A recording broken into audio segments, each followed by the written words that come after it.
What's that? You're late. You're late. Are we good? Now that you're awake, yeah. Okay, Bismillah ar-Rahman ar-Rahim, alhamdulillah, wa salatu wa salam ala rasulillah wa ala alihi wa sahbihi wa man wala. Assalamu alaikum wa rahmatullahi wa barakatuhu. Hayakumullah. My apologies. That was a combination of two words. My apologies for being late. Not just a little bit late, but a lot late. So thank you for those who held on patiently. It's like the end of the year, khalas man. Fatigue, yani, catching up man. I was running on 2 hours, I couldn't handle it, yara. I went to sleep at like about 6:30, I had to wake up 8:30, and I couldn't keep awake man. 6:30 again, I was like... So, it's the end of year blues. The amount of thingy has caught up with me finally. And so, anyway, Haji. So last week, this week, yeah? So, Shazada, yani, because obviously next week we might be waiting half an hour. So, you know... There's no need for that, yani. There's no need for that. You know, he'll say next week 1 hour sleep, so... Okay, so everybody, I just want to make it clear. Shazad would like us to finish this week, sorry. Shazad would like us to finish this week. The reason that Shazad would like us to finish this week is because Shazad is now a celebrity. Okay? If he was like a normal kind of guy, okay, he'd say the show goes on and there would not be any even discussion. But Shazad now he is actually now a different person. And it's not about no British Medal of Muslim, whatever, same thing to be honest. British Medal of Honor or Empire Babasya. He was at the garden party. Hand-picked invitation by the Queen. And so because he's now met the Queen and gone to her house and their mates and stuff now, okay? So, you know, given it the big end now, we've all become paupers, tramps, yani, okay? And he's obviously, you know, a king amongst men. At least we still got here on time. Subhanallah. So now he can't be bothered, yani, to come. Actually, subhanallah, that's why we don't let Shazad off his leash. He tasted the maza of being off last week, isn't it, huh? And what he realized is that, subhanallah, the lesson was amazing last week. No problem, Nadif ran it all, yani, all the show. Nadif smacked it at the park. And he's you know, क्या हो गया यानी असासत हो गया यानी, you know, असास हो गया, yes, एहसास हो गया, whatever, yeah, don't pull me up over Punjabi, yeah. Anyway, एहसास हो गया यानी he realized that actually he could lose his position. Do you understand what I'm trying to say? And so therefore now he just wants to quickly just get over done with and close it off and let's get ready for New Year, blah blah blah. Well, I want to say that no, the show goes on. There's not a single excuse in the world to not have a lesson next week. It's the 10th of June. I'm coming back from Malaysia to go to that lesson, by the way, okay? Early. I could have this nice break, but no, I'm coming back. What do you mean another break? I only had one break. How many breaks did you want, man? I only had one break in 2 days. One break in 2 days in the most difficult mission year ever. Honestly, this 24th... The break is even a mission now. Everything's a mission, man. The holiday was a mission. Listen. Come on. Listen, the break. Listen, lick it, honey. Linda. Listen, lick it. Listen, honey. The greatest video in history, by the way. Lick it, honey. Linda. Honey, listen to me. But Linda, lick it. Okay. It was a break for 2 days in a tough year, yara. Guess me today, just missions. Digging and stone budgery, war, whatever. Well, cut out for that behavior, bro. Anyway. The show goes on. we inshallah today we will complete Kitab al-Tayammum or Bab al-Tayammum. We will start a new bab, Izalatul Najasa, and we will get headway into it next week inshallah, and then we will launch our plan attack on the rest of Kitab al-Tahara and set up a 2-day jamboree and festival of LP, and Bismillah mashallah we shall start new year with a bang. I'll be buzzed for next year, Yara. New person, new style, new look. Same as last year. No, not same as last year. New library, new this, new that, new chapter, new vision. Oh, amazing upgrades on the internet, the whatever that's called, the website, portal, Yevo, blah blah blah. Many things. No more empty promises. Okay? Shall I take it then? Okay then. Shazada? By the way, I'm going to KL, by the way, just want you to know, yeah? Like tonight or tomorrow or something like that. I don't even know. I haven't even bought my ticket yet. Number one. I'm in KL on Sunday. I'm doing Pure Pesa, by the way, teaching Pure Pesa next weekend. You know that, yeah? Anyone who's in Birmingham or in London, missed out in London, we're teaching Pure Pesa, Fiqh of Earning and Spending in Birmingham. I've got absolutely God knows where, by the way. I've got no idea where. Somewhere in Birmingham, innit? It's all the same, just go past one concrete building to another one. Right. Okay then, Bismillah. So this whole chapter, no Shaz, I think. Yeah, it's down, isn't it, Shaz? No, down, yeah. There we go. Yeah, that's the one. No, yeah, it's description. Okay, the Arabic Shaz. The Mu'allif says, the author says, Imam Al-Hajjawi alayhi rahmatullah rahmatun wasi'ah, he says, وصفته أن ينوي ثم يسمي ويضرب التراب بيديه مفرجة الأصابع يمسح وجهه بباطنهما وكفيه براحتيه ويخلل أصابعه. That's the Arabic. So its description, the description of Tayammum now, finally, after hearing and reading everything about it, now we can actually know what it actually is. Its description is, number one, the intention, then to say Bismillah, then hitting the dirt with both hands with fingers outstretched, then wiping the face with both hands, so not just one, and then wiping the back of the hands with the palms and lacing between the fingers.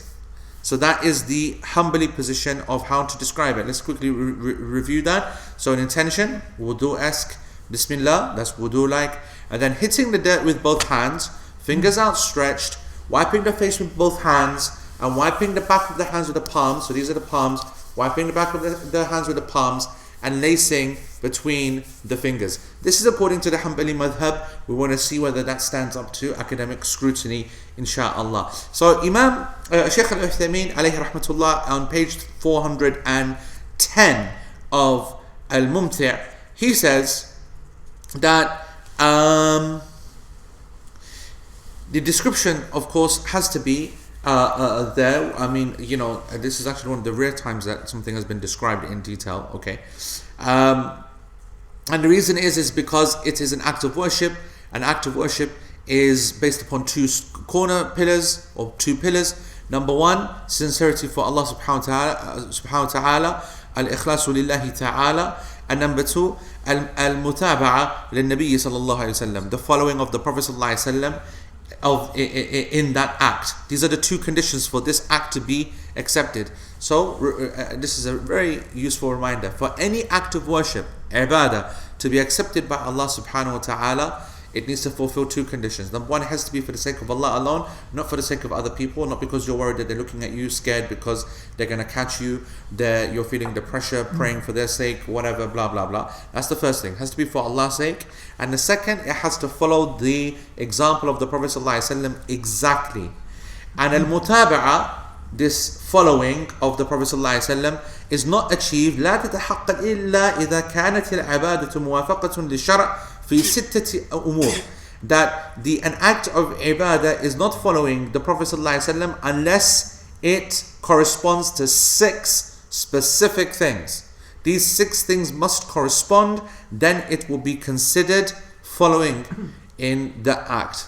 What are they? Number 1, as-sabab. Number 2, al-jins. Number 3, al-qadar. Number 4, al-kayfiyya. Number 5, al-zaman. Number 6, al-makan. So, let's go through this again. Number 1, as-sabab. The reason that you're doing it. Okay? The actual cause or the reason that you are doing that action. Number 2, the jins, meaning it needs to be of the same genus.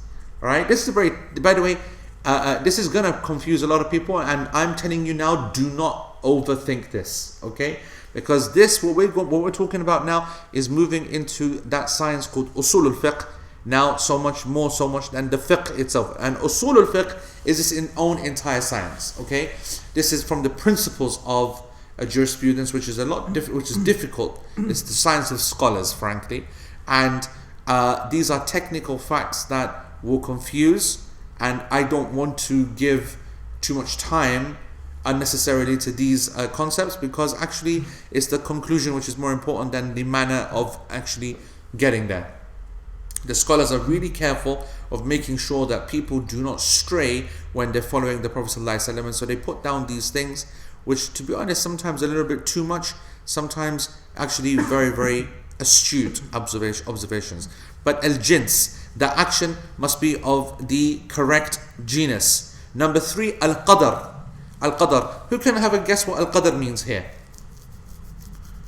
I say that because, of course, we are obviously, a couple of days away from Ramadan, and for people, I mean, this is the way it is, isn't it? There are certain phrases and ayat and concepts that people don't even think about until Ramadan comes around. And now Ramadan has come around, people are now thinking of Qadr, Laylatul Qadr, and the word now becomes refreshed in the mind. They will hear this surah many, many times, and they will recite it, and every one of us will be looking for Laylatul Qadr, inshallah. So, what does Qadr mean? Power is what we understand it to mean, yeah? What do you think it means here? In a list which has sabab, jins, qadar, kayfiyya, zaman, makan, which very quickly translated is the same, for the same reason, the same genus, the how, the when, and the place. So what do you think al-qadar stands for? Nope. Nope. What was that? Quantity. Where does that come from? How did you work that out? Yeah, cheeky little pack. I swear, what a blagayara. That's all they do. They sit there behind that computer just looking at people's answers. They're not constructing a lesson at all. Yep, that's the correct answer online. It is quantity, okay? Amount. The amount. Al-qadr is the amount. And you remember that I explained, I gave a tafsir of Surah Al-Qadr, Laylatul Qadr, Surah Al-Qadr. And in there I explained that one of the meanings of qadar is amount. Okay? So one of the technical meanings of al-qadar is amount. Al-kayfiyya, number 4, the manner. Okay? The how. Alright? So the manner you perform that action. Number 5, az-zaman. These are all parameters, basically. Do you understand what I'm saying? These are all parameters which will restrict your action.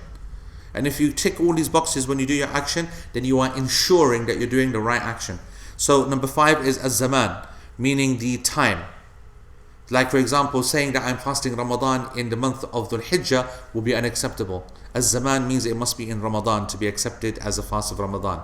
And al-makan, number 6, is the place. This is only, of course, if an action fulfills these parameters. So for example, there is no makan for Ramadan, but for Hajj there is a makan.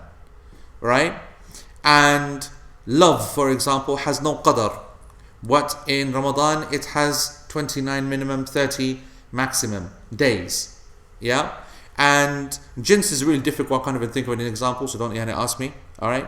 And so on and so forth. So you just got to, if a certain action is clearly definable with certain parameters, it's unique because of its reason, it's unique because of its amount, it's unique because of the place where it's done at, it's unique because of the manner it's actually performed. So the prayer, for example, is fundamental for us to pray to focus on the kayfiyah of a salah, because the Nabi sallallahu alaihi wasallam has made it very specific that there is a physical description.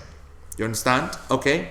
So you have these 6 things: as-sabab, reason; al-jins, the genus, the type of the act of worship; al-qadar, the amount; al-kayfiyah, the how, the manner; number 5, az-zaman, the timing of the action, the, like, in the year or whatever, or the time of the day, Fajr prayer, for example, before sunrise; and al-makan, the location of that action. These are 6 parameters which need to be maintained and followed for an action to be considered have been followed of the Prophet ﷺ. And that's obviously only if they are applicable. So Imam Shaykh Al-Uthaymeen, he goes, so an action of worship will not be accepted unless it has these 6 points. And that's why we need to describe an action such as wudu, such as salah, such as siyam. And now we're doing that with tayammum. So the first one, an yanwiya, to make the intention. Now, this is of course not a verbal intention. This is one of the heart. There is no specific formula. You just say to yourself that I'm now making tayammum. That's it. You say to yourself, okay? And that is not a statement that you need to articulate verbally, and it's not something that you need to stop and really kind of, pause and even say it internally. You going up to some turab and about to hit it, you should be in your mind very clear that you're not gardening. That's basically what I'm saying. Yeah? And that's more true than joke. Let's say you're gardening. Genuinely, you're gardening.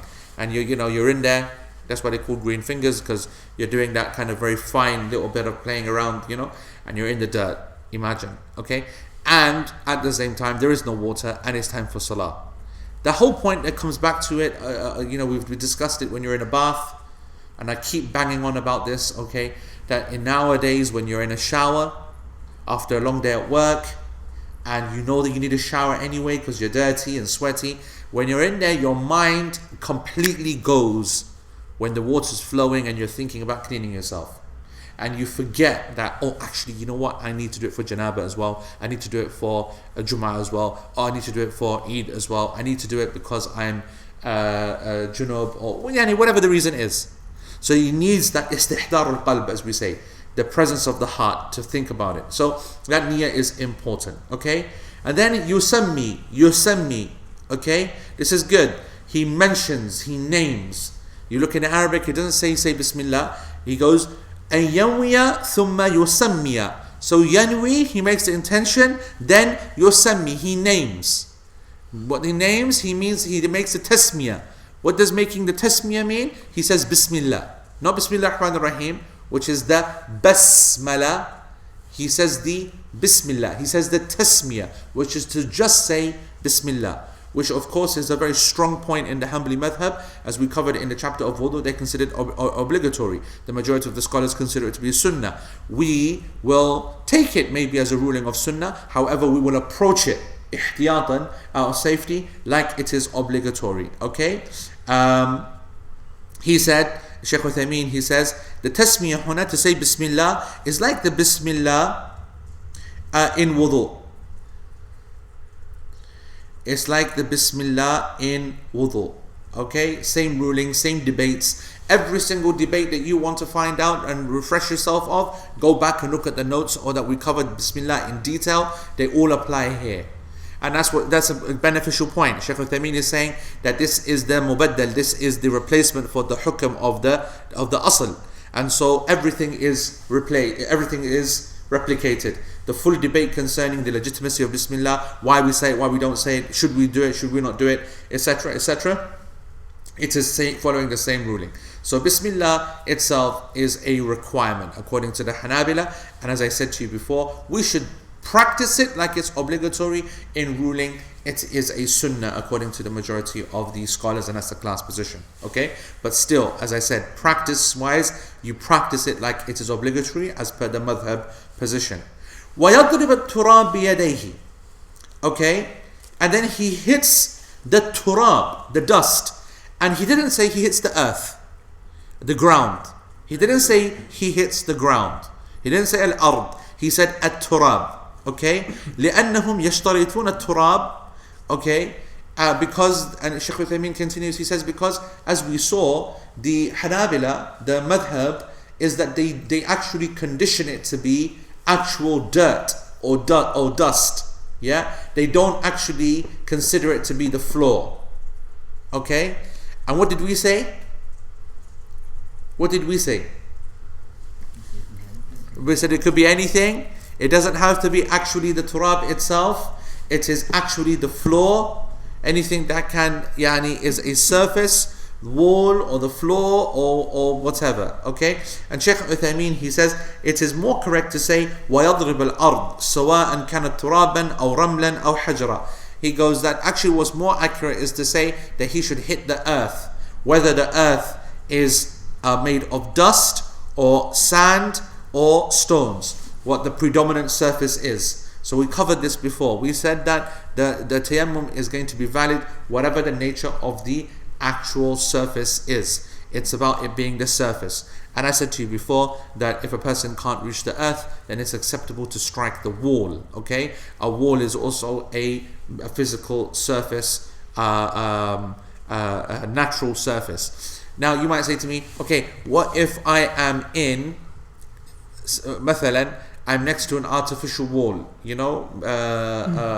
wooden wall, for example. Yeah, wooden wall out of laminated planks or something like that. Obviously we're becoming very kind of hypothetical, but I would not feel comfortable with that scenario, even though technically there's dust on there and then your job would be done if there is dust on there.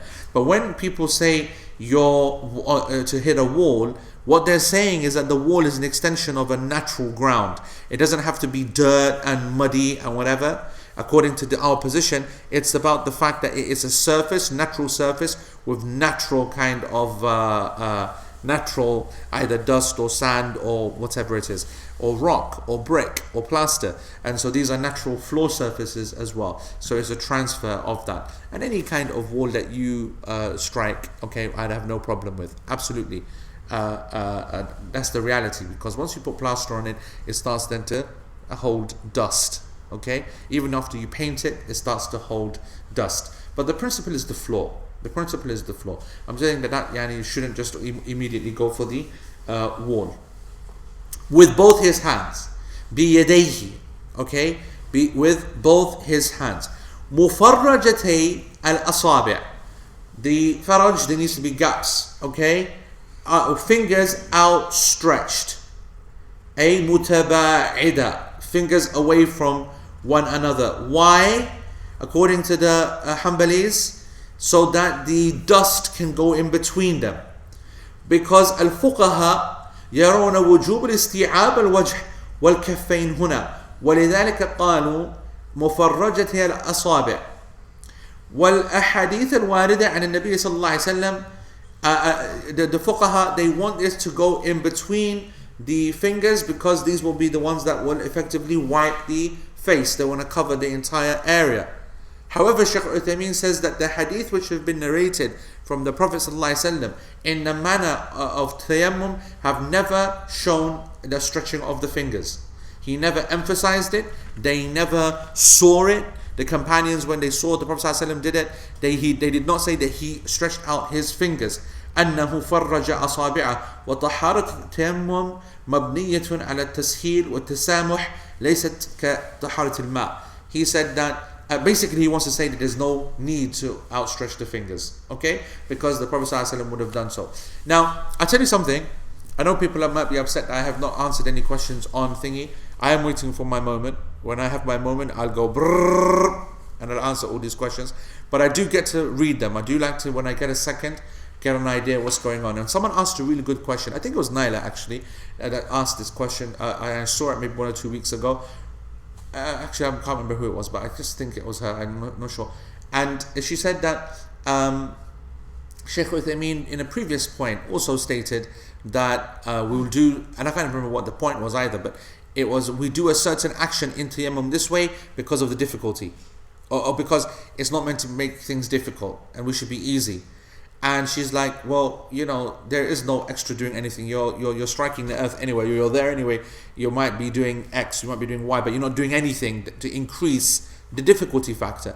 And that's a really good point, actually, because when I read it, I thought to myself, you know what? That's right. There is no extra perceived difficulty. And the same criticism could be put here. Sheikh Uthaymeen is saying, okay, yani, easy man, why are you making a mission for? That's basically what he's saying. He goes, this deen, this purification process is based mabniyatun ala tasheel. It is based and built upon ease. Clearly, if the water is missing and we're saying go on then strike the earth, and we're saying strike any earth of any surface, we're making things easy for the people. And so he's following that through. The question or the criticism could be, is he following it through a bit too much? When he says, oh, they want us to open up the fingers. Come on, man, keep it easy. It's like almost to say that if you were to open up the fingers when you strike, you're causing difficulty. And I think there's a point there. I think that's a valid criticism. I don't think there's any difficulty. Is there really? The logical answer to her point is that, okay, there's no physical difficulty, but we're trying to look for something that's not there. She'll say, okay, you're looking for something that's not there, but even that looking that you're thinking does not change the action in any material way. By mentioning it, We're bringing it, yeah? you're adding something extra. Correct. I agree. I think the technical answer stands by itself. That even us discussing this is a waste of time, waste of effort, waste of resources. You know what I'm saying? Us to thinking about it and whatever. Keep the issue simple. I mean, you know, if we were teaching this in like a very formal way, I'd say strike it and move on. Now, when you say do we strike it with the fingers like this and outstretched like that or whatever, and I'm having to talk and think and go back and look and research and whatever, whatnot, and I say to myself, wallahi, to be honest, I remember the hadith and I don't remember anything about mentioning the fingers, and that's what I remember, and now I have to go back and check everything and realize and see, no, I was right first time round. No, never a single narration of the fingers outstretched. So maybe this is the point that Shaykh Uthaymeen is getting to, just to keep it simple. The Prophet ﷺ said strike it, so just follow him and strike it. He didn't say fingers outstretched, blah blah blah blah. It's not about a perceived physical difficulty. Keeping it easy means keeping it simple, and not going somewhere where there's no need to. So the class position is against the position of the madhab. You do not need to outstretch your fingers. Just is okay, just to normal. And this actually, we will cover this in Salah as well. How much were the fingers of the Prophet ﷺ outstretched? You will see that some people, when they learn how to pray, they really take it so far, that when they're in sajda, they want to know the distance between each finger and so on and so forth. Now, I'll tell you something interesting, which I will be covering obviously in detail in Kitab al-Salah. Okay, it's going to be a big chapter obviously for us, and a lot of stuff will come out. But this has a lot to do with our upbringing, especially as Paks, especially. Because, and I cover this a lot in Fiqh al-Salah, a lot. I cover this concept about why is it that our Western Pak kind of mentality and just Pak mentality gets very, very specific about certain things and introduces certain moves, ideas, concepts which you can't really remember it to be part of the Sunnah. For example, and again it's very much linked to Pak, so therefore the Hanafi madhab, because that's the dominant school of the Paks. And you know, we stand with our feet in certain manner with this many finger gap between the 2 feet and this many gap between the others. When we stand for our salah and hold our hand, it's not right hand on left hand, but it is right on left with the little finger and the circle encircling the wrist in an exact manner, 3 fingers on top exactly like that, so much so that you are programmed into never holding your hand except in this kind of manner. Okay? Now, you say that once you get used to it, you become used to it. It's like very normal. But actually it's not really, is it? I mean, if you say to put right on left, okay, well then it's like this, or it could be like this, or like this. It's a relaxed kind of reaction. But when you say put right on left and you're following the Hanafi school, it's right on left, in circle, 3 fingers, etc. So why is that? Well, there's a need in the madhab almost to be so super specific from its people who are, and this is controversial, but you know, we'll come to this in its right time, not natural to the language or to the culture or whatever, and they want to be very, very, very exact in the things that they do, because they are very dependent upon the ritualistic aspect of the worship, because to make up for their almost kind of freestyle lack of freestyle ability to be able to connect with that worship. And this is, like I said, a detailed point which we will discuss. So this is the kind of thing that they will focus on. You know, the fingers should be far away, whatever. No, our approach of a sunnah one will be much, much more relaxed. Just strike it. Just put your right up on your left. Raise your hands. Don't have to be exactly like this. Raise your hands and etc. etc. etc. It's like a much different approach. So that's that. يمسح وجهه بباطنها وكفيه براحتيه. And so he, the batin, the zahir and batin, just so again back to the Arabic, these are your hands, okay? Zahir means external and batin means internal. So with the hands, the batin are the palms inside, and the zahir are the outside. So it's a wiping of the face with the inside of the hands, okay? How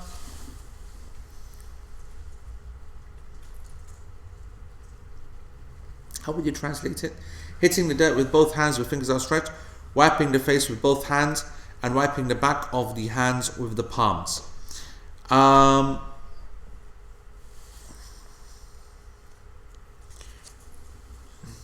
What's that? Wiping the face with both palms, No, yeah, I think the translation is not good, صح? يمسح وجهه بباطنها with both palms. Have I got palms? This is called palms, isn't it? Yeah.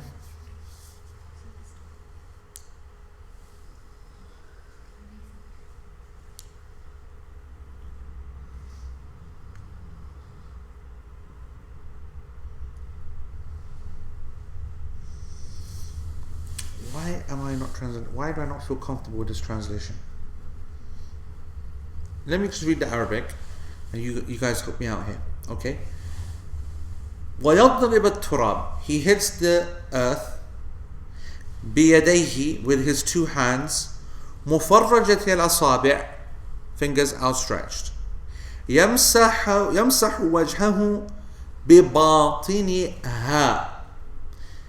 He wipes his face with its inside, yani of the hands, which is the palms. So the translation should be wiping the face with وكفيه براحتيه. يعني the kaf is the rest of the hand, okay, the rest of the hand, alright, this is the kaf.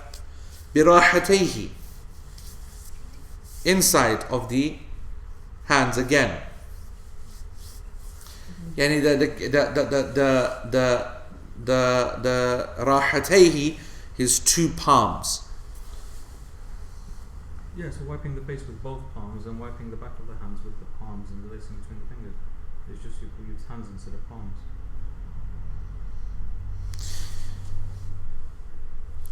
Sorry.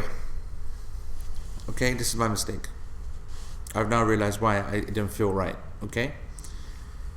Actually, the way that the faithful translation of the Arabic of this text should be as follows: wiping the face with the inside of the fingers, meaning referring to this part here. So this part, okay, in contradistinction to then wiping the hands with the palms. Is that clear? My apologies, okay? I had a blonde moment, hardcore. Alright? Apologies to any blondes. Sorry, Bobs. So, so, Naveed kidhar hai? Naveed? I don't know. Oh, come on, man. He's not come. Acha, koi baat nahi. No problem. So, the finger. So, actually, if you look at the and you'll see actually, I forgot the reasoning for it, and now that I've just read down, I remember the reasoning now. Okay, remember the whole discussion about the Hanbalis and actually, or the madhahib of dividing water into how many types? 3 types. What are they? Tahir, or no. First one is tahur, which means what? Pure and purifying.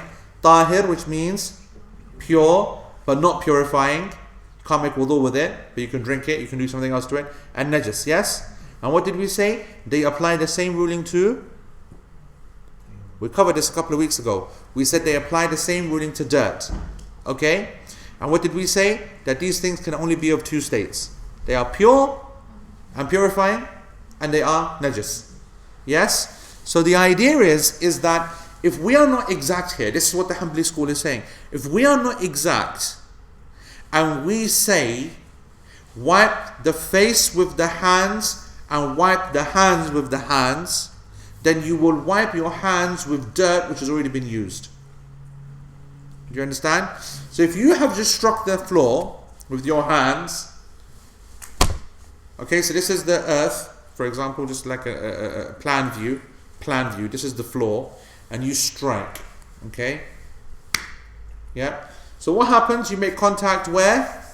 On outstretched fingers and palms. So this is now a dusty hand.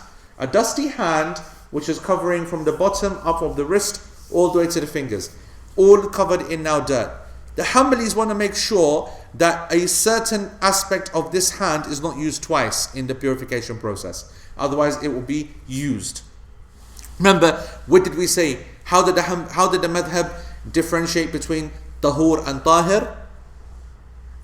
Because from the physical, there's no difference. If I said to you, here is some water and it is tahur, and I said, here is some water, it is tahir, there's no difference actually.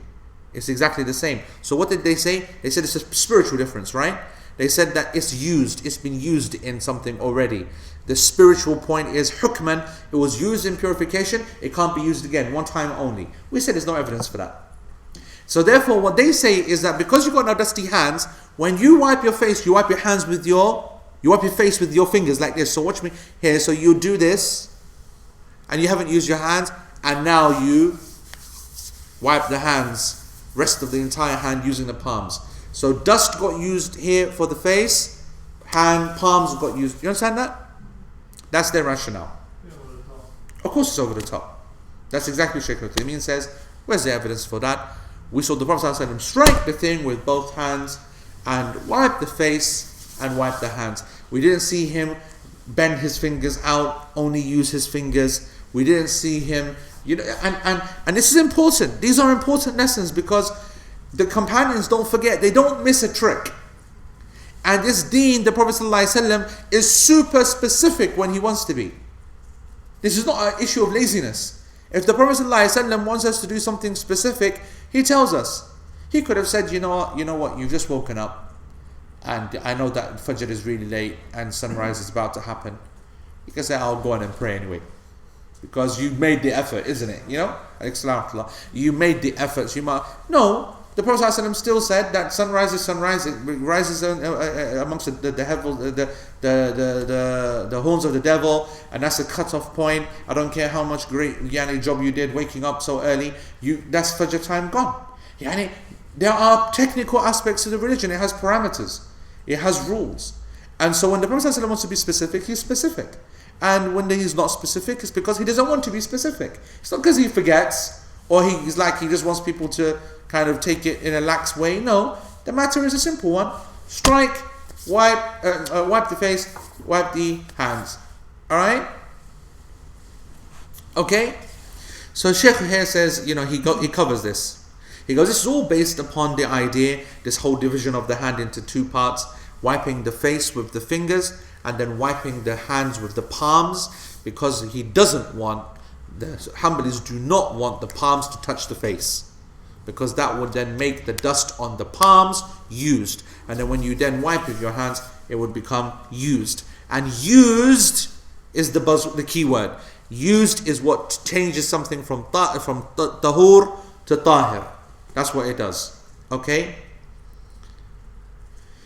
Shaykh Uthaymeen, as you can imagine, goes straight in. This is a differentiation which is based upon a weak principle, no evidence for it. بل الدليل على خلافها. In actual fact, the evidence is exactly against this. فإن حديث عمار فإن حديث عمار, the hadith of Ammar, which is the main one that tells us about tayammum, مسح وجهه بيديه. He wiped his face with his two hands.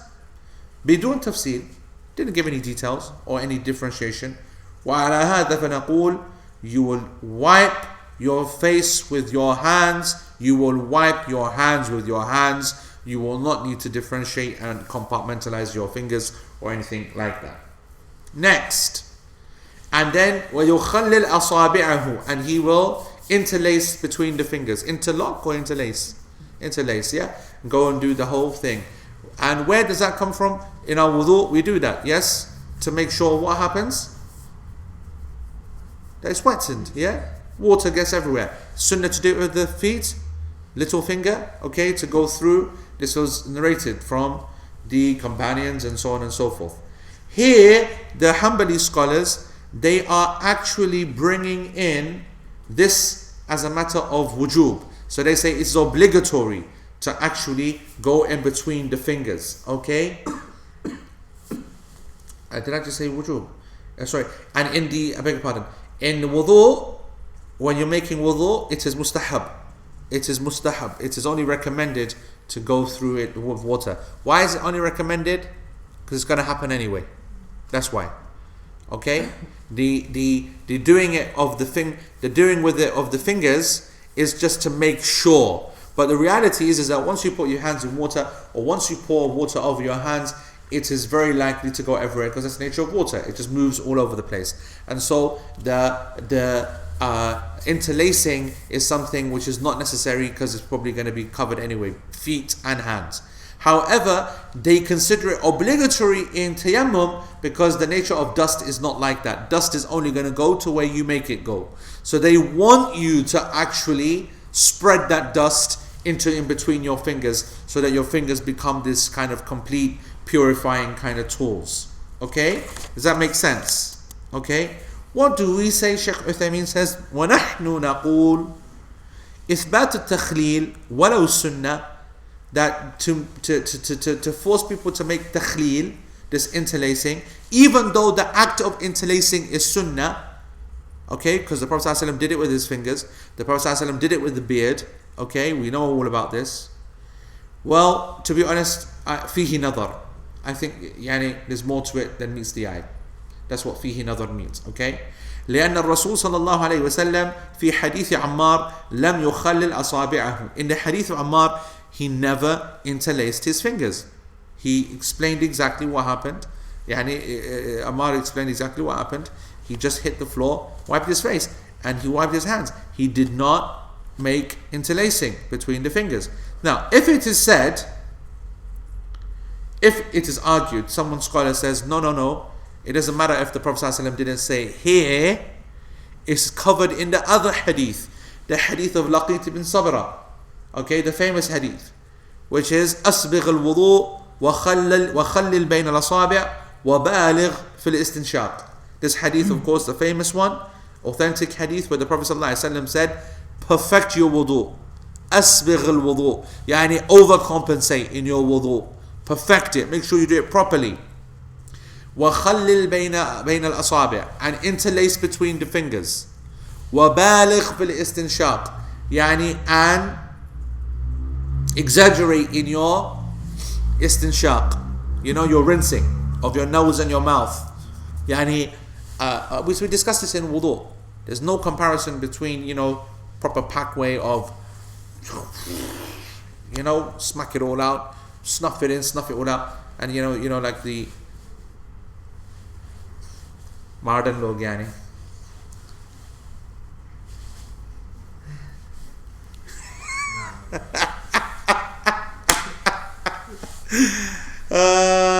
the modern man, very gentle, miskeen, is like, just put a little bit water in his nostrils and just little finger, just touch. Yeah, that's enough now. خلاص.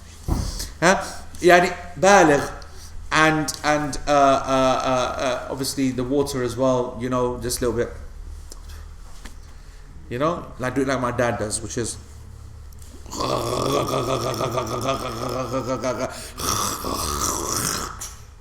You know what I'm saying? Yeah, next door neighbors wake up. They call neighborhood watch. Yeah, and what's happening? What's going on? Please come round. We heard there's a disturbance here, sir. Easy plod. So anyway,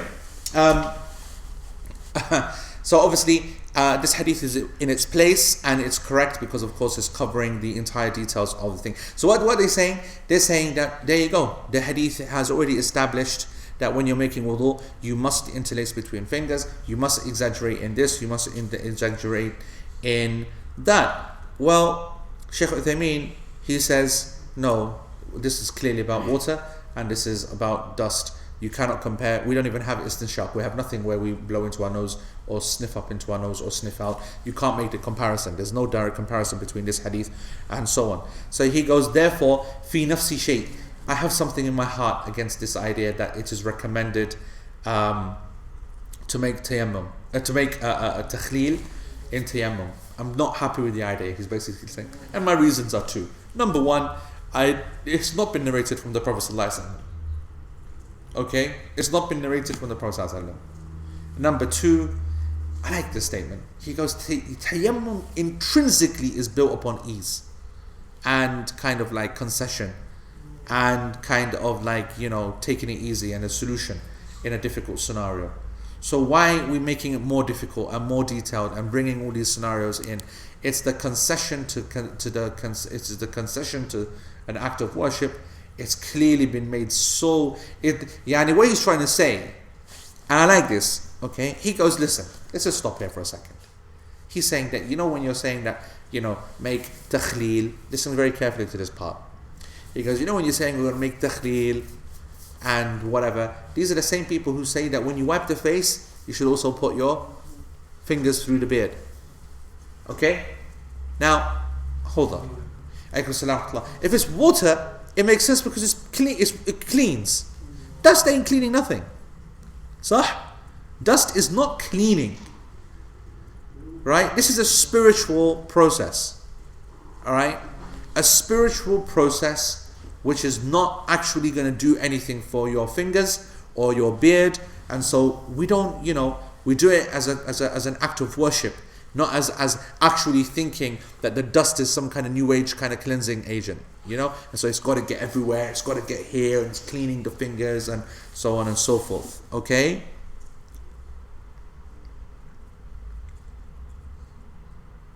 He says, look at this, understand. He gives some examples here to finish off the chapter, which is good. He goes, when you clean with water in janaba, you must encompass the entire body with water. That's why you have to, that's why you have to interlace and get in between gaps and poke around here and there. So water covers everything. Every piece of sweat, dirt has had water gone on top of it. You know, it's a full, complete thing. Whereas in tayammum, it's only two limbs. It's your hands and your face. So you can't compare between the two. And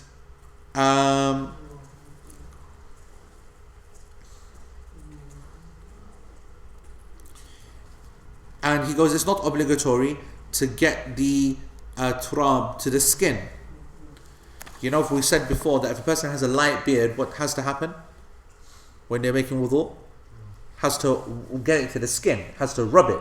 If he has a lot of hair, a beard, then the only thing which is obligatory is to get the hair wet, yeah, because it's not possible to stand there, you know, and separate the hair each time and get water to every single part. And the idea is that once you've kind of washed, the water's got everywhere, and then I'll just do my, you know, my takhleel, all right. Whereas if it's only like very thin, then this is what you can see the skin clearly. And so the water should actually wet the skin itself. He goes, it's not the case with turab. Turab is just the wiping of the external. It's literally the wiping of the external. Okay?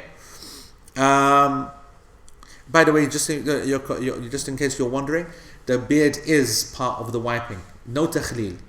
Okay, for men, when you're making tayammum and you're wiping the face means everything which is upon the face as well. Alright, so it would mean therefore the beard as well. So, okay. There's no madmada, no istinshaq, no rinsing of the mouth, and so on and so forth. So don't thingy. Anyway, he goes, so in conclusion, the correct position is what? أن نقتصر على ظاهر ما جاء عن النبي صلى الله عليه وسلم في هذا واتباع الظاهر في الأحكام كاتباع الظاهر في العقائد إلا ما دل الدليل على خلافه. He goes, the correct position is that we restrict ourselves. This is the words he used. We restrict ourselves to that which is apparent from the Prophet ﷺ. He goes, and following the apparent in rulings is the same as following the apparent in creed, in aqidah, unless the evidence insists that we go further. So we take things upon its apparent and it's literal. We don't delve unless the evidence insists that we delve or go into detail. This is a really interesting point, okay? Because if you look historically and you see where the people, they differed and deviated actually in Aqidah, it's because they went too far in. And they got they got bitten by the whole kind of Greco-Roman bug, yes? Of having to go too much and try and understand this, that, and make it all fit with rationale, whatever. You're speaking about Allah subhanahu wa ta'ala, for crying out loud. Yeah? You're speaking about the extraordinary. How are you understanding anything about his descent from as-sama? We say he descends in a manner which befits his majesty. We don't need to get into the philosophical debate of descending from where. You're saying therefore that he has to be high. So if you're saying that he's high, that means you're restricting him to a place. Allah is the unrestricted. Why are you saying Allah is restricted to there? Why are you saying that Allah is above his throne and keeping him above his throne? It's like you're keeping a being above his throne. He is beyond being. You're being anthropomorphic, and so on and so forth. And that's they need that. They need that. They want those details. We say Allah subhanahu wa ta'ala said he is above his throne. ثم استوى على العرش. He went above his throne. He is above the heavens. Heavens are above us. He comes down. Nazal, yanzil. He comes down. We don't need to go into the details of how and manner and amount and this and that. That's the Aqidah of Ahl Sunnah. We take the apparent without having to go in unless necessary. I was reading today. Yesterday. The article name is Hadron Collider opens the data tap. That's the name of the article. I thought, hello. Let's have a look at this. I've got this interest in the Hadron Collider because a person that I know is our LP boy. What's his thing? Samid. Yeah, he's a Swiss boy. He's a part of that CERN team as well, isn't he? He's our LP student, and he came to the retreat as well. Actually, what's his name? Another guy as well. He's involved in the whole process, and so I just have an interest in it. And also his science background, you like it. Akhi, they turned on, they're 100 meters underneath, the surface. And they're they're doing all kinds of crazy Big Bang kind of, I'm sure you've read all about it. Reproductions, creating energy and conditions and crazy amounts of smacking and battering neutrons against protons, against Higgs bosons and God knows what, Higgs blah blah, God particles, X, Y, Z, whatever. They are trying, and the reason they're doing this is to try and find evidence of the presence of things they know they can't see or find. So they've got calculations in place, knowing that, for example, they're looking at what's the black matter? What's the huh? Dark matter. Yani the absence of anything. They want to reproduce this kind of reality, and they know that it's made of like a guilio, phrases which are not even new. They're new, and they're applying it to something which they've never been able to decide what it is and whether it exists and its size, but they believe it has to be there because there's proof that it was there. And they know they're not going to find it, but they're going to find evidence of it being there. I'm saying that if you want to take this stuff, life and existence and physics and creation, to Allah subhanahu wa ta'ala has created a system that will allow you to keep going and keep going and keep going and keep. You will never stop. You'll destroy your mind. Allah subhanahu wa ta'ala is outside of the details. Genuinely, the devil's in the details. There's a limit. The Muslim will say, you know what? That's sick, man. That's quality. I'm down with that. Allah subhanahu wa ta'ala has created an amazing system. And He's the creator, and that's it.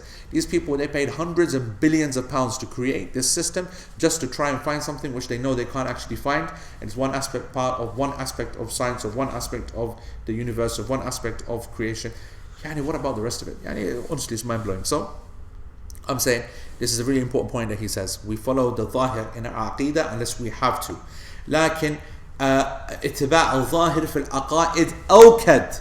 However, let me make it clear that to follow the apparent, the literal, the obvious in creed is even more emphasized than following it in fiqh, in rulings.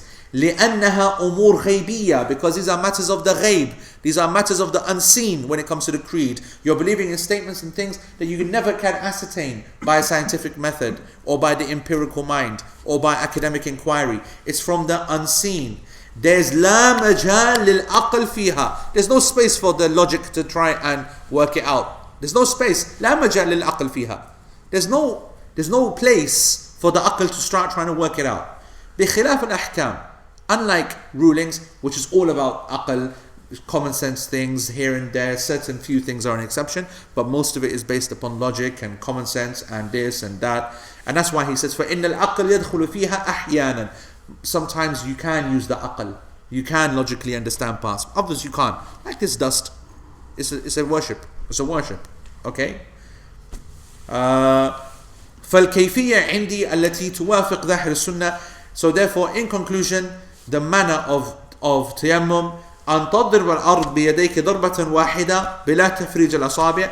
One slap of the earth with no stretching out of the fingers, and then wipe your face with your palms, the inner part of your hands, and then wipe your two hands with each other, and that's tayammum. That's it. No differentiation fingers, no arms, no X, no Y, whatever. One final thing Shaykh Uthaymeen adds. He said it is a sunnah to blow into the hands. It's a sunnah to blow into the hands, because it has been narrated from the Prophet sallallahu alaihi wasallam that he did that. And that hadith we covered, I think, last week or a couple of weeks ago, narrated by Bukhari. Okay, in the chapter of the mutayammim, the one who making tayammum, does he blow into his hands or not? Okay, some of the scholars, they said that this hadith is restricted to what? What does it mean? Guess? Common sense? This action of blowing into the hands is restricted to what? In cases of? Lots of dirt. Huh? Lots of dirt. Correct. That is only to be applied if there is a lot of dirt or dust, because the intention here behind tayammum is not to plaster yourself in dirt.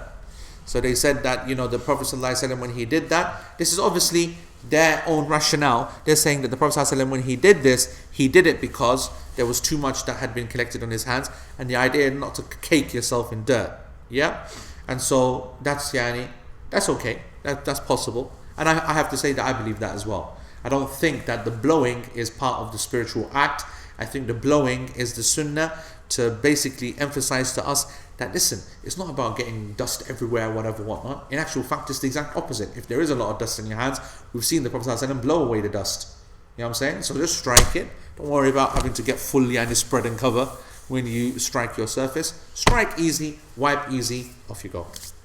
Okay? Alright. So, that was good. I was going to start the next chapter, but I don't know. And on just general thing, yeah? Oh, you said he was going to do the benefits of Adhan last time. Adhan? Yeah, remember, he said in the last book he gave that he was okay. I'm not asking, but inshallah. Okay. Alright. Yeah, maybe we will not go ahead then with the next chapter just now then, and keep it complete. We'll do Q&A on this lesson. We'll do Q&A now on the wider lesson, and we'll just have some chit chat, covering any other issues and whatever up until Maghrib, which is at what, 28 minutes past? 31. 31. Yeah. If you're a Hanbali, the young one's a mission. If you're a Hanbali, not just Hanbali, in the Hanafi school as well, actually most of the madhahib are like that. Yeah, in terms of, making it a mission. I mean, it's not a mission, but I mean, it's very, very exact, I think is the word that I'm looking for. Very exacting. Which is fine if there's evidence for it, but when there's no evidence, there's no need for us to push ourselves that way. But you mentioned facts, all the ignorance that become ritualistic. I don't want to say that, it's a bit unfair to say out of their ignorance. I'm just saying What I want to say is that they've got natural barriers to connecting in ways that other people find easier. You see, this theory is flawed from the beginning. I'm a massive believer in this theory, by the way, that madhabs suit certain mizaj. Okay? A person's mizaj is actually founded in a madhab. And what I want to say is that certain ethnicity, race, language, geographical location seems to fit madhahib nicely. I could say the Malaysians and that whole nation, that side, they seem to melt into the Shafi'i madhab. It just seems to fit them. Who's to say it's a chicken and egg scenario? What came first? You know what I'm saying? Did the madhab come first or did the people come first? You know what I'm trying to say? Who melted into what? When you look at the Hanafis and the Paks, they are perfect match. The Hanafi school goes into all these kind of random details, and that's exactly what you see from Paks. Always focusing on things. I mean, from a very unfair and wrong point of view, we would say they focus on all the irrelevant things. That's not right to say that, but I was having this discussion with Isa earlier on.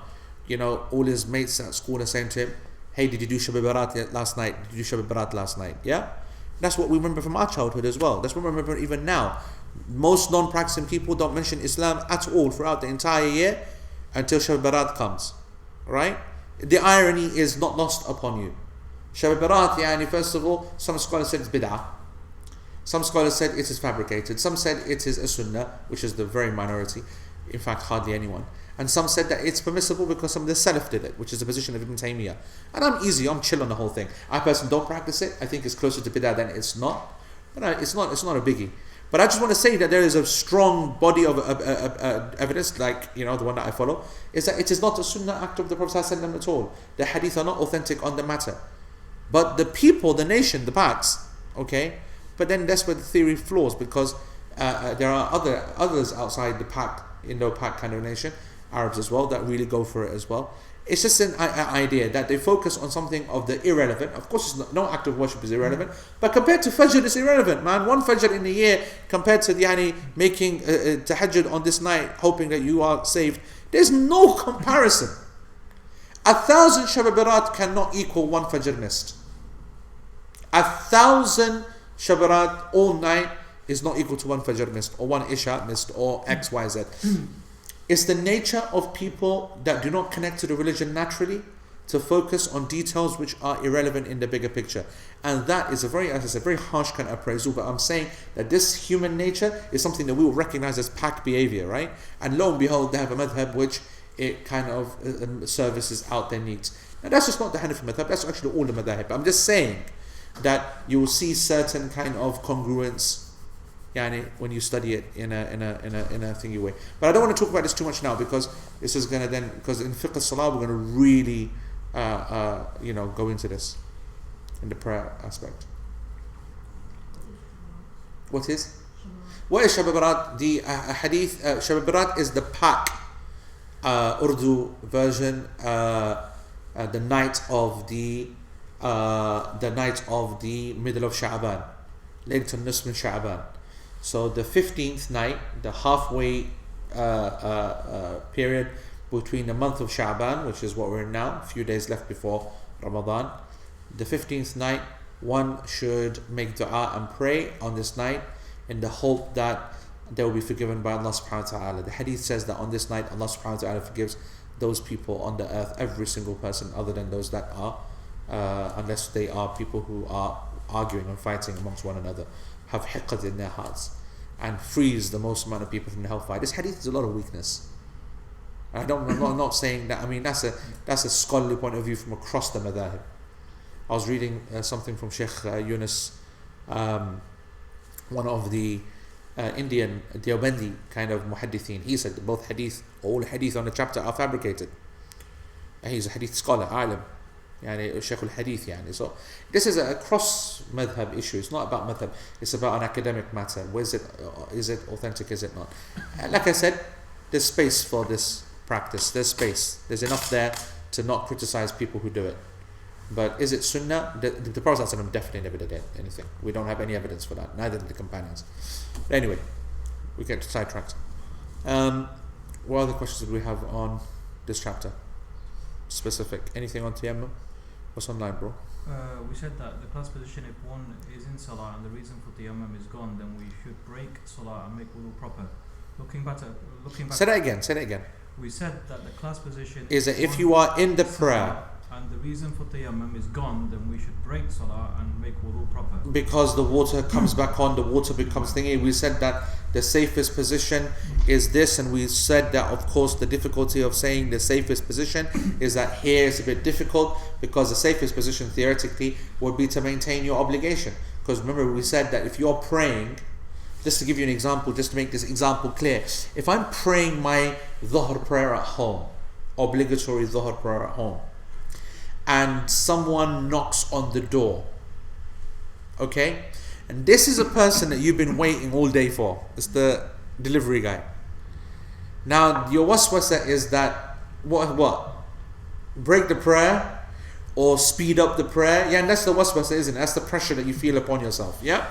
And if you fear Allah, you're going to say to yourself, that's not allowed, it's an obligation, can't break it. Do you agree? You feel that the safe position in the dilemma is to what? Stay in your obligation. Now what we said is that if we have made tayammum because the water has gone, suddenly the water turns on whilst you're in the prayer, and someone says to you, the safest position is to break your prayer and use the water because the water has come, it's a very strong argument to respond to that person and say, no brother, the strongest position is to maintain your obligation and not break it. I really liked, it was a really beneficial point for students of knowledge. It was a really good point there about, basically we could have entitled that as an essay, a critical analysis of al-ahwat, a critical analysis of the so-called the safest position. Because we need to be able to critical. Because, people can just go and get carried away and say, what, safest position. I'm always talking about safest position. I'm a big fan of that, okay? But you need to know that the safest position has limits. And that is its limit. We talked about the limit with asr, about delaying it. There's a limit there. Because yes, you might say, well, Shafi'i asr starts early, Hanafi asr starts late. If I pray at the later time, I have definitely caught asr. Makes sense to say that, doesn't it? Yeah? But however, as we said, the more you delay asr, you fall into the tilka salatul munafiq, the hadith of Abdullah ibn Umar in Sahih Muslim. Nabi sallallahu alayhi wa sallam said that the munafiq is the one who sits there and he watches, and the sun it goes down, and down meaning setting. Remember, sunset is not maghrib. This is not sunset. The original sunset is when it sets from dhuhr. Sun goes up, stops, zawal. Then this is sunset. This is the first sunset, and it's the whole afternoon. That's why it reaches the heat point maximum. Then it starts to get cooler. The color of the sun starts to change because the angle that it hits the light and twilight and the astronomical dust and whatever, the angle and refraction means the sun starts to take on a deeper color. Yeah, white, yellow. Then orange, red, purple, and all that kind of thing, because the angle it hits. Yes, so sunset, and then sunset. So this whole time, the Prophet ﷺ described the person who doesn't pray asr until the very last moments. And when the scholars said last moments, they said the last hour, or some said when the shadow is 2 times, and then he quickly prays it before Maghrib starts. So some ulama said you're not allowed to delay the asr. So if you follow the position that you're not allowed to delay asr, which is the correct position, no doubt, then to say the safest position is to delay Asr, so I definitely pray Asr, is not a safest position anymore, like we said last week. Now, for example, we're going to be using that whole latest. We're going to be using the whole safest position argument a lot in Ramadan. Okay, Ramadan starts in 2 weeks. Okay, on the 17th or 18th of June. On the 17th or 18th of June, it's going to start. We are bang in the middle of the fitna of the twilight disappearing, not disappearing. You will see people who, when they start their fast time outside, they're not going to be able to tell, is it morning, is it not? Should I stop eating at 1 o'clock? Should I stop eating at 4 o'clock? Whatever. And then they're going to be asking themselves a question as well. Shall I pray at 1 o'clock? My mufti has said this, and the article says that, and the video of Sheikh so-and-so says that we should pray at 1 o'clock. And you know that sunrise is at 4:30 or 4 o'clock or whatever. So how are we going to deal with this? Well, I'll tell you how we're going to deal with it. You're going to apply the safest position. The safest position rule is going to work here. There's no criticism of the safest position rule here. Because we know that if you stop eating a bit earlier, that's safer. And if you pray later, that's safer. That's why in this masjid and many other masajid, I have been very much against, because you know what happens in Ramadan, as we all know, around the country, around the world, the Fajr time is made earlier. Sunnah only applies in Ramadan time, right? So the Fajr time is made earlier because people, they said, we're here wait for Sari anyway. Let them come to the masjid, pray, and go back to work or go to sleep to get to... Makes sense. I'm down for that. But the pressure of making an early Fajr versus making people pray at a time where it's clearly not Fajr, that's unacceptable. But that pressure is real for trustees and masajid, responsible people. The mass congregation put a lot of pressure upon them because they're like, wait, hold on. All right, our masjid is praying 1 hour before sunrise, which is a whole half hour later than Shah Jalal or Shah Boran or insert name of your mosque. Yeah, and you're thinking that's an extra half an hour sleep I can get, so I'm going to go to next masjid, pray bang on the start time and whatever. And what am I saying? I'm saying go outside, and the light that you're looking at outside is the exact same light that you've been seeing for the last 3 hours, from 1 o'clock, 2 o'clock, 3 o'clock. It's the same. So tell me what started Fajr. However, I say to the guy, wait half an hour and now look outside. So he waits half an hour and he looks outside, and it's a clear difference in light. It's a real definite Fajr. Now when you pray, at least your heart is at ease. I'm definitely praying Fajr in Fajr time. Sunrise is protected. We've still got a good half hour or whatever before the sun rises. Good Fajr time. So in Ramadan we'll be following this principle as well, of stopping eating a little bit earlier than normal, praying later than normal. So right down to 1 minute. As for Shazad Salim, he will be eating with our sheikh. Okay, Shazad Salim and his sheikh. Okay, Sheikh Kihlan, his sheikh. Yeah, they will be eating right until God knows the last second, and praying in that last second as well, because they're chillers. We're special royalty. We're simple people. Yeah. We make it easy for people. Actually, sheikh is a little bit more courageous than I am. Yes, sheikh is MashaAllah, tabarakallah. Sheikh is MashaAllah. If you want to read, obviously the narrations on this issue are very interesting. We've written about that online. You can go and do your search, type in Fajr Abu Isa Kihlan or whatever, you see the article. There are narrations from the companions, Hatta Abu Bakr as-Siddiq, that his servant said to him, hey, can't you see the light? He said, just stand here. Just stand here. Because the ruling is based upon where I see the light or not. If you see the attitude of the companions to this matter, you will become haryan, You'll think, oh my God, how is that possible? You know what I'm saying? But there's deep, you think that's kind of playing with the deen. Abu Bakr as-Siddiq playing with the deen? Abu Bakr as-Siddiq doesn't play with the deen. And there's actually deep fiqh here, actually. That the sunrise is, the dawn has occurred and he's blocking the light. Okay? That's what you read from the outside and we laugh. Actually, something much deeper is happening. If the Fajr has started and the servant says, I think Fajr has started, what that servant is saying is that, I think. Meaning it's not confirmed. Otherwise I would see it as well. There doesn't need to be, for me it's dark. Everywhere I look is dark. And he's outside looking and whatever, whatnot. Fajr should be something which everyone knows, Fajr is in. Like Maghrib. Maghrib is in. There's light around, whatever, whatnot.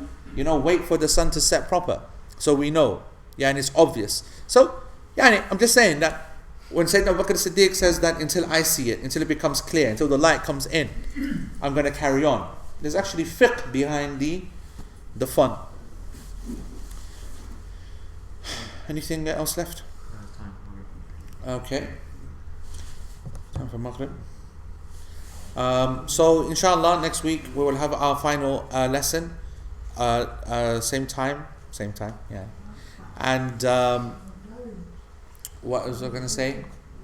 That's it. So if those folks who are in Malaysia, I'll see you on Sunday night at Masjid Wilaya for Dominion. And next weekend, for anyone who hasn't studied Pure Pesa, then we will be covering it in Birmingham on Friday night, Saturday and Sunday, inshallah. وجزاكم الله خير وسبحانك اللهم وبحمدك أشهد أن لا إله إلا أنت وأستغفرك اللهم وأتوب إليك والسلام عليكم ورحمة الله وبركاته.